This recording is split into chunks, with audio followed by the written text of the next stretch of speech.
بسم اللہ الرحمن الرحیم۔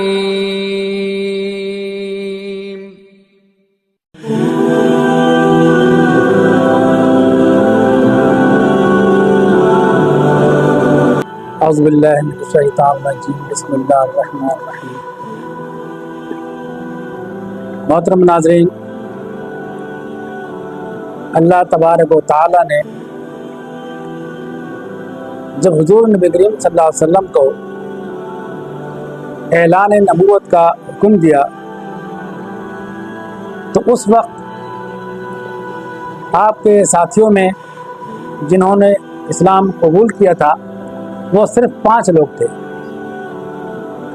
حضرت خدیجہ رضی اللہ تعالی عنہ، حضرت علی رضی اللہ تعالی عنہ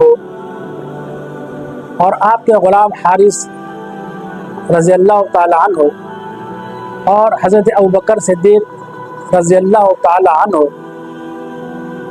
ابتدا میں یہ لوگ جو اسلام لائے، اس کے بعد آہستہ آہستہ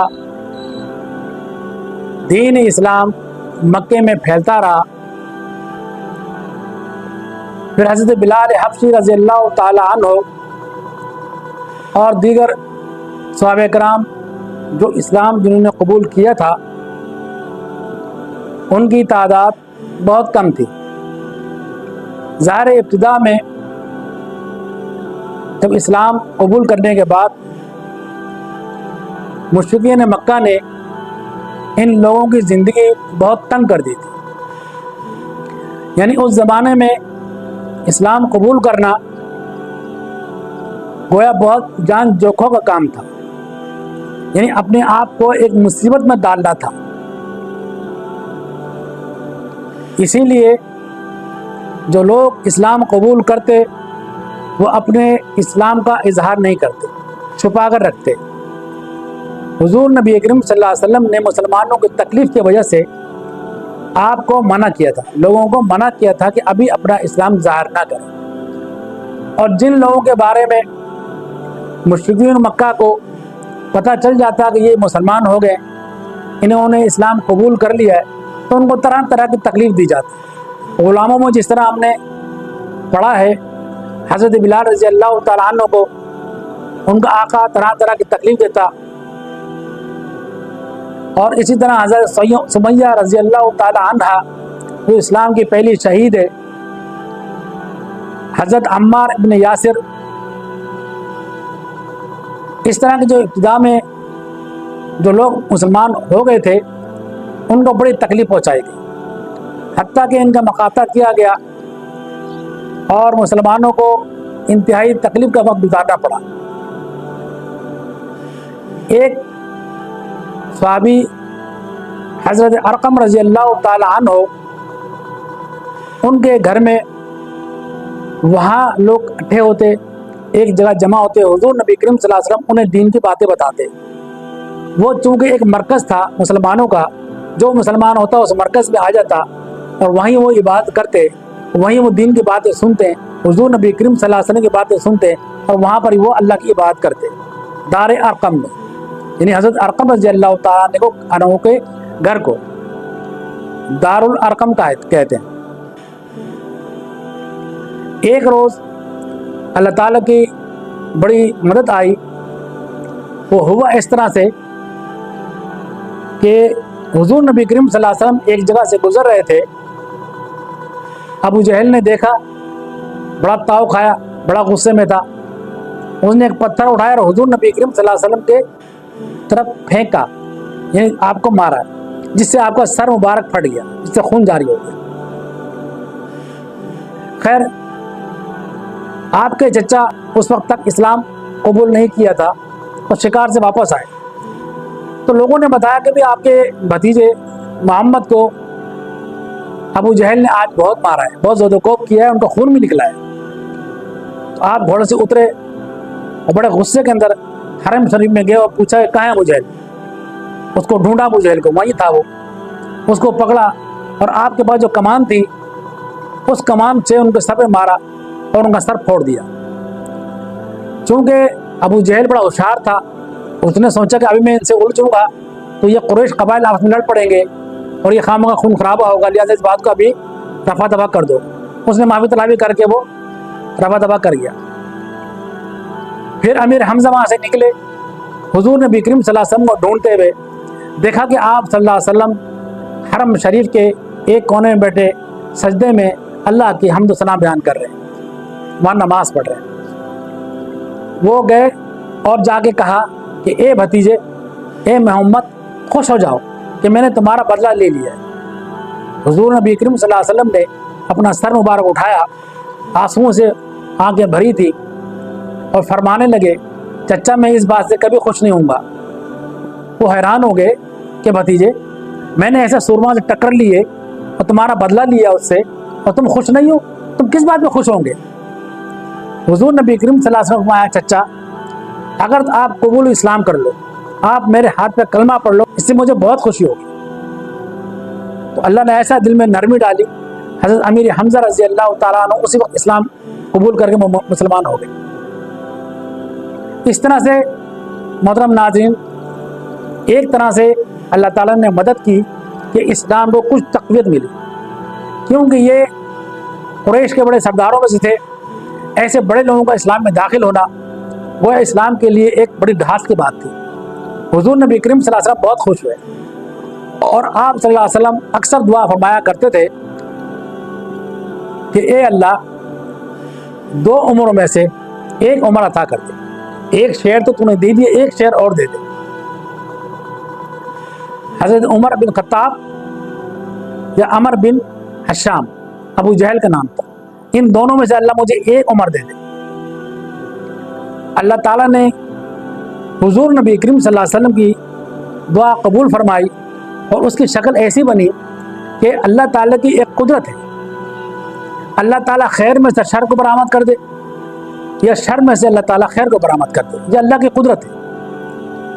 چونکہ اسلام تیزی سے پھیل رہا تھا، 38-39 لوگ اسلام میں آ چکے تھے، اور پورے مکے کے جو مشرکین مکہ تھے، سرداران مکہ تھے، یہ بڑے پیش تاب کھا رہے تھے، وہ دن بدن دیکھ رہے تھے کہ یار اسلام دن بدن ترقی کر رہا ہے، تو اس سے ان کو بڑی تکلیف پہنچ رہی تھی۔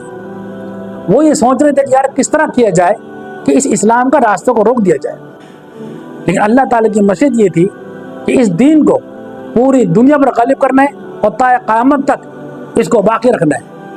اس لیے اللہ تعالیٰ نے اپنا غیبی نظام فرمایا۔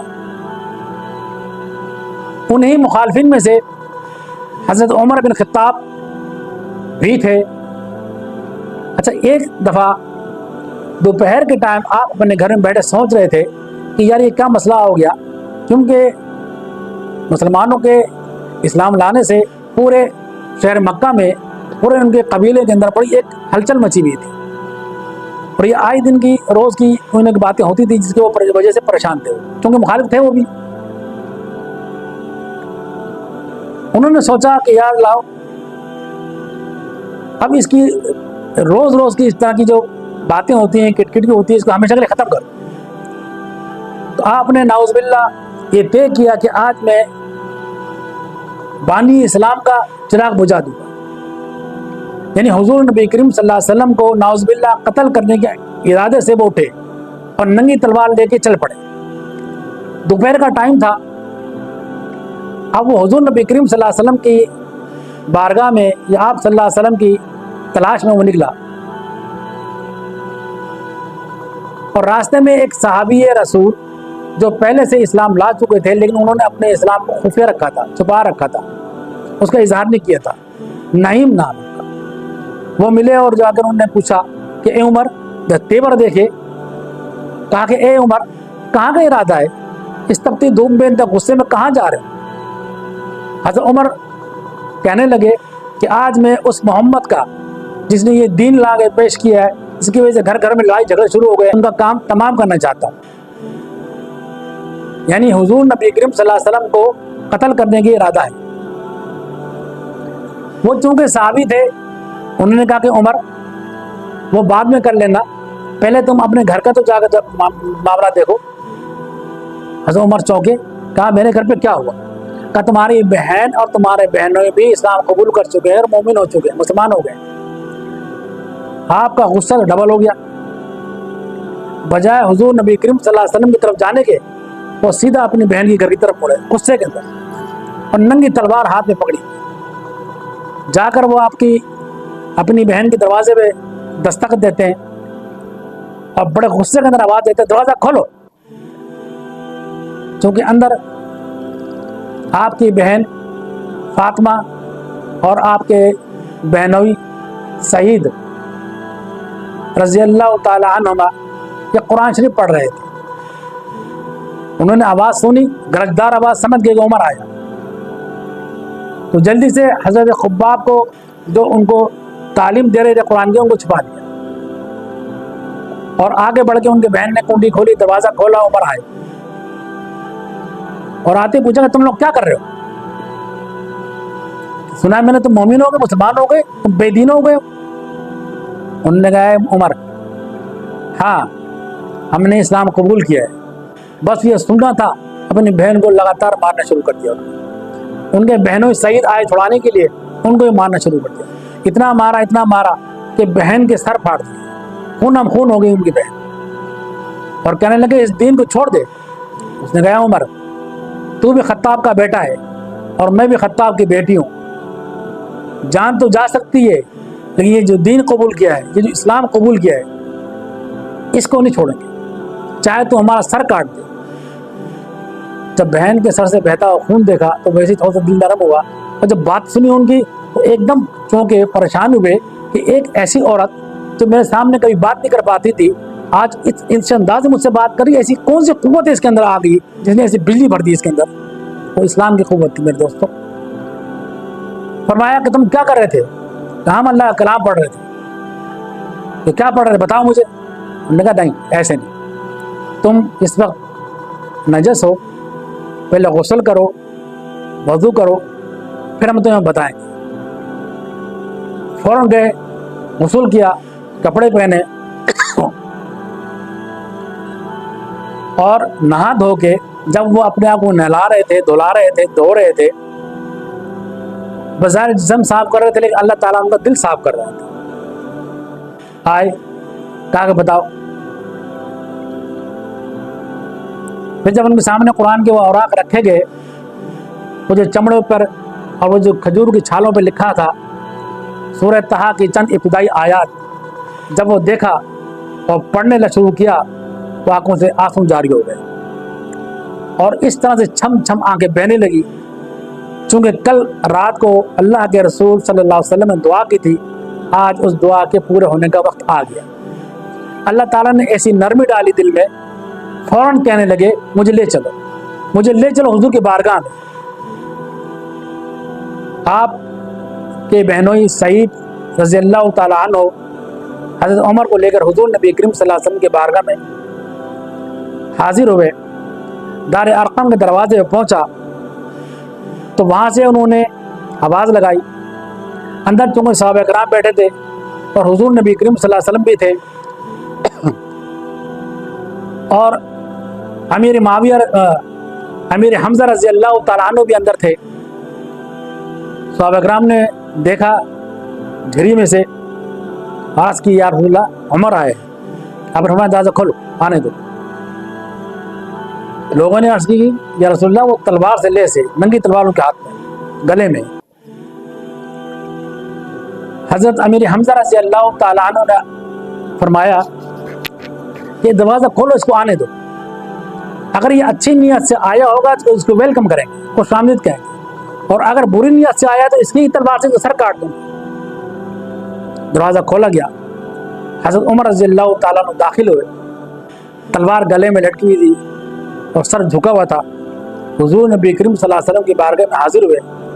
آپ صلی اللہ علیہ وسلم نے فوراً آگے بڑھ کے دونوں کاندھوں سے اس کو پکڑا اور ہلا کے کہا, ہلا کے ساتھ فرمایا عمر کیا ارادہ ہے؟ عرض کی یا رسول اللہ میں کلمہ پڑھنا چاہتا ہوں, مجھے کلمہ پڑھائیے. آپ صلی اللہ علیہ وسلم نے کلمہ پڑھایا اور جیسے ہی یہ سنا تمام صحابہ کرام نے ایک ایسا نعرہ لگایا, تکبیر, نعرہ تکبیر اتنی زور سے لگایا کہ پورے مکے کی گلیاں گونجنے لگی. محترم دوستو, یہ واقعہ حضرت عمر رضی اللہ تعالیٰ عنہ کے اسلام لانے کا تھا۔ تمام صحابہ کرام حضور نبی کریم صلی اللہ علیہ وسلم کے مرید ہیں، لیکن عمر رضی اللہ تعالیٰ عنہ حضور نبی کریم صلی اللہ علیہ وسلم کے مراد ہیں۔ آپ نے حضرت عمر رضی اللہ تعالیٰ عنہ کو مانگ کر لیا اللہ تعالیٰ سے، اور اللہ تعالیٰ نے حضرت عمر رضی اللہ تعالیٰ عنہ کے اندر اتنی صفات رکھی تھی، اتنی شجاعت تھی کہ کچھ دنوں کے بعد ایک مرتبہ عرض کی کہ اے اللہ کے رسول، کیا جس دن پر ہم ہیں کیا ہمارا دن سچا نہیں ہے؟ اور فرمایا سچا ہے۔ کہ آپ اللہ کے رسول سچے رسول نہیں ہیں؟ فرمایا میں سچا رسول ہوں اللہ کا۔ عرض کیا قرآن اللہ کا سچا اور حق کتاب نہیں ہے؟ فرمایا بالکل حق ہے۔ پھر کہنے لگے ہم چھپ کے بات کیوں کریں، پھر ہم مکے میں بات کریں گے، ہم بیت اللہ شریف میں جا کے اعلان ہی بات کریں گے۔ اور فوراً تمام صحابہ کو لے کے حضور نبی کریم صلی اللہ علیہ وسلم کو لے کے حرم شریف میں پہنچ گئے۔ یعنی جب نکلے دو صفیں بن گئی، ایک صف کی قیادت امیر حمزہ رضی اللہ تعالیٰ عنہ کر رہے تھے، اور ایک دوسری صف کی قیادت حضرت عمر بن خطاب رضی اللہ تعالیٰ عنہ کر رہے تھے، اور بیچ میں حضور نبی کریم صلی اللہ علیہ وسلم جا رہے تھے۔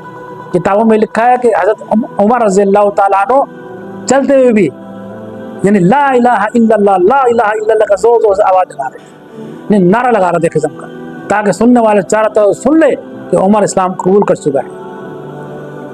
پورے مکے میں کسی کی جرت نہیں تھی کہ حضرت عمر رضی اللہ تعالیٰ عنہ کے سامنے آ کے کھڑے ہو جاتا، یعنی اتنا روب اور دبدبا تھا آپ کا۔ آپ نے اعلان کیا اس بات کا کہ میں عمر بن خطاب اسلام قبول کر چکا ہوں۔ اگر کسی سورما میں اگر کسی نے اپنی ماں کا دودھ پیا ہے تو میرے پاس سامنے آئے، میرے سے مجھ سے بات کرے، کسی کی جرت۔ ایک ایک گھر پہ جا کے اعلان کرتے رہے، ایک ایک گھر پہ جا کے، یعنی وہ یہ سمجھ رہے تھے کہ عمر جو ہے یہ کام تمام کر دے گا آج۔ یعنی حضور نبی کریم صلی اللہ علیہ وسلم کے اتنے مخالف تھے، کئی دفعہ انہوں نے ذکر کیا ہوگا اپنے رفقا میں، تو وہ تو یہ سمجھ رہے تھے کہ یہ تو حضرت عمر جو ہے یہ حضور نبی کریم صلی اللہ علیہ وسلم کا کام تمام کر دے گا۔ لیکن وہ دیکھ کے حیران ہو گئے، پریشان ہو گئے کہ یہ عمر جو گیا تھا سر کاٹنے کے لیے، آج سر جھکائے ہوا آ رہا ہے حضور کی بارگاہ میں۔ یہ عمر رضی اللہ تعالیٰ عنہ۔ میرے محترم دوستوں بزرگوں، حضرت عمر رضی اللہ تعالیٰ عنہ کے اندر جو جوش تھا، جو جذبہ تھا، یعنی مزاج کے وہ سخت تھے، اسلام لانے سے پہلے بھی اور اسلام لانے کے بعد بھی۔ لیکن دوستو فرق اتنا ہے کہ وہ پہلے جذبہ جو تھا وہ کفر کے خلاف تھا، یعنی اسلام کے خلاف تھا، اور اب جو جذبہ اور جوش پیدا ہوا یہ کفر کے خلاف ہوا۔ یعنی جیسے ہی آپ نے خلافت اور آپ تشریف لائے، آپ کو خلیفہ دوم کا جب منصب اللہ تعالیٰ کی طرف سے دیا گیا، تو آپ رضی اللہ تعالیٰ عنہ مسجد نبوی میں آپ نے ایک خطبہ دیا، اور اس خطبے میں ارشاد فرمایا، لوگوں میں بہت سخت مزاج تھا اسلام لانے سے پہلے بھی، اور ابھی بھی میں سخت مزاج ہوں اسلام لانے کے بعد بھی، لیکن میری سختی ان کفار کے لیے ہے، ان فجار کے لیے ہے، ان منافقین کے لیے ہے، جو لوگ اسلام کے خلاف ہے ان کے لیے سختی ہے۔ آپ لوگوں کے لیے کوئی سختی نہیں، مسلمانوں کے لیے کوئی سختی نہیں۔ آپ انتہائی حلیم طبیعت کے، آپ انتہائی شجاعت والے، اور آپ انتہائی عدل و انصاف کا پیکر، کہ ایسا انصاف کہ رہتی دنیا تک اس طرح کا دوسرا کوئی عمر نہیں آ سکتا۔ یعنی جس طرح سے آپ نے اپنی خلافت کا دور چلایا ہے، اور جتنی ترقی اس کے اندر ہوئی ہے، قیامت تک کبھی وہ دیر واپس نہیں آ سکتا۔ اللہ تعالی ہمیں صحابہ کرام کے نقش قدم پر چلنے کی توفیق نصیب فرمائے۔ وآخر دعوانا الحمدللہ رب العالمین۔